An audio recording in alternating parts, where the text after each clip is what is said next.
महबूबा मुफ्ती ने सीधे सीधे मुख्यमंत्री उमर अब्दुल्ला से सवाल पूछा और कहा कि उमर अब्दुल्ला क्यों नहीं दिल्ली जाकर होम मिनिस्ट्री से इस बारे में बात करते हैं।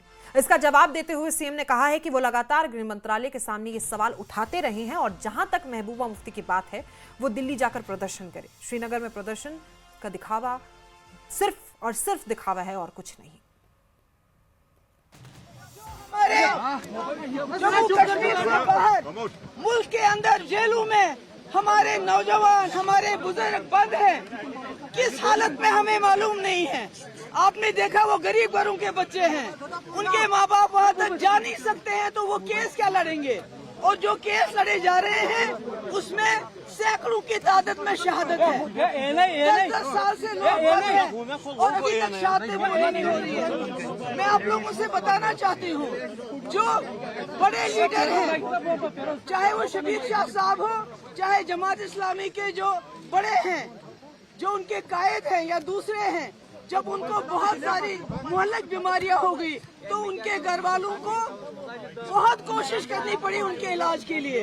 अब आप ये सोच लीजिए, अगर कायदीन का ये हाल है तो जो आम कैदी हैं जम्मू कश्मीर के, उनके साथ क्या होता होगा, उनकी बीमारियों का क्या, उनको कौन पूछेगा। जम्मू कश्मीर की सिक्योरिटी के फैसले जो हैं वो दिल्ली में लिए जाते हैं, वो होम मिनिस्ट्री में लिए जाते हैं। तो बेहतर ये होगा कि वो दिल्ली जाएं, होम मिनिस्टर साहब से मिलें और वहां पे ये बात उनके सामने रखें, जिस तरह हमने किया। हमने ये बातें जो हैं दिल्ली में होम मिनिस्टर के सामने रखी, क्योंकि फैसला वहां से होना है। बाकी अगर ये सिर्फ दिखावे के लिए करना है तो फिर यहाँ कर लीजिए, कोई किसी को इससे एतराज नहीं होगा। अब मैं नहीं जानता हूँ कौन है जो सुप्रीम कोर्ट गए थे अर्जेंट हियरिंग के लिए। हम भी चाहते हैं कि इस फैसले में और देरी नहीं हो। स्टेटहुड पर जारी सियासत के बीच सीएम उमर अब्दुल्ला का बड़ा बयान सामने आया है। सीएम ने कहा कि जम्मू कश्मीर की सुरक्षा और राज्य के दर्जे का फैसला केवल दिल्ली में गृह मंत्रालय कर सकता है।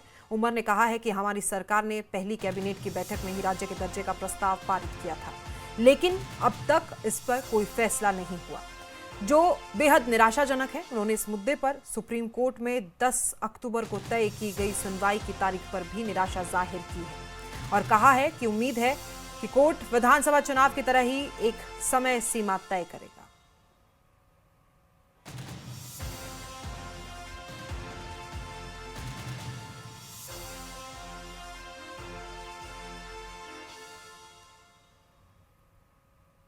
हम स्टेटहुड के पीछे लगे रहे।